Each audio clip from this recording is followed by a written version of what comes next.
Hello, everyone. Honorable board member, partner country coordinators, moderator, panelists, colleagues, friends, ladies and gentlemen. Good evening from PPT Secretariat, and also good morning, good afternoon to everybody, whoever joined around the world. It is with great pleasure to welcome you all to the 2 days capacity building workshop for youth, jointly organized by PPD and UNFPA, with the aim to mainstreaming youth engagement in promoting South-South cooperation to response to COVID-19 crisis for achieving the program of action of ICPD within the context of SDGs agenda.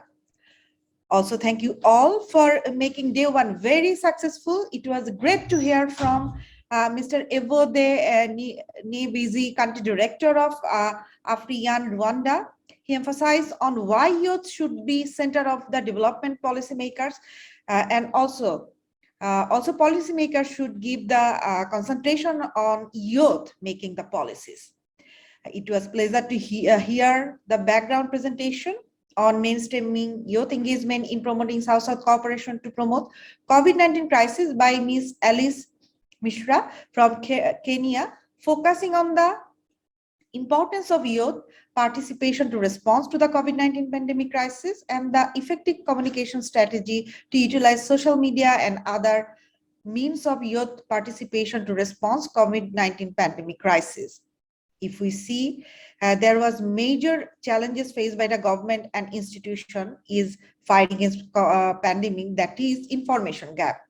Therefore, it is possible to mitigate that through involving more youth, since most of young people utilize digital mechanism to express their political stance and civic identities in creative way, in different manner. The first day, the panelist group enhanced our knowledge on many ways. I must say, Ms. IDs brought example from China and also rest of the world, especially from the global south. How have shown strong passion, commitment, and leadership to the change agent to make the world better. She also mentioned about Chinese youth community called Moves China Family, where a group of passionate youngsters from different backgrounds advocate for SDG 3, 4, 5, and 13 through working, training, both online and offline.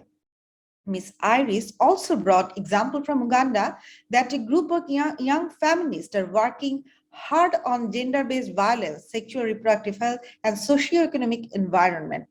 They stated Imbigo Gender Initiative, an initiative promoting feminist learning environment and access to justice.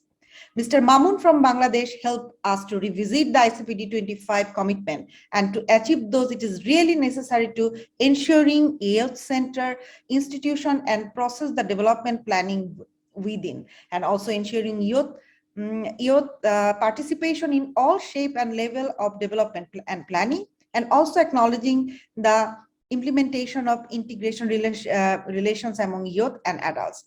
Also, he underscores some recommendations like creating online platform for youth, brick-to-brick partnership between youth and government in COVID-19 recovery measure, applying a youth and integration lens in crisis response and recovering measures across the public administration, updating national youth strategies in collaboration with youth stakeholders to translate political commitment into actionable programs. Also to promote age diversity in public consultation, etc. Mr. Barbakar from the Gambia flagged on the initiative has been taken by the Health Ministry of Gambia is providing health education for young women and a lot of advocacy to promote girls and child education in bids to curb teenage pregnancy. Awareness raising in influence, practice, and attitude is the beginning of any positive changes inside of the country. The government of the Gambia has demonstrated enormous commitment to promote accessibility of comprehensive and age-appropriate information, education, and adolescent-friendly quality and timely service to adolescent and youth. Distinguished ladies and gentlemen, PPD has more than 25 years of successful contribution in achieving ICPD and SDGs, and in the different global factors in health, population, and development.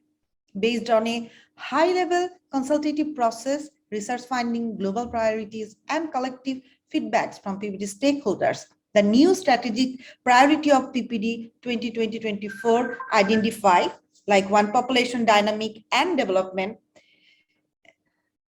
universal access to reproductive health and family planning, women's, children, and adults and health, awareness, special needs of migrant people, healthy aging, and poverty alleviation and reproductive health. Also, PPD strategic priority will be possible to achieve if we give importance on youth-focused program plan under South-South cooperation. I am very glad to inform you that in 2021-22, PPD is implementing its reverse linkage project on replication of Ghana's best practice to promote adolescent sexual and reproductive health in Uganda and Gambia, which is focusing on teenage pregnancy, increase the uptake of quality youth-friendly and integrated reproductive health and HIV prevention services, provide access to appropriate health information by adolescents, and creating youth-friendly health service in country level. However, also PPD has planned to create its youth platform of South-South cooperation. So I believe from this workshop, there will be new era of youth leadership to advocate and implement innovative program for the full achievement of ICPD unfinished business during the post-COVID-19 period. Thank you all for joining us today, and I would like to welcome you all to this session and wish you very productive discussion.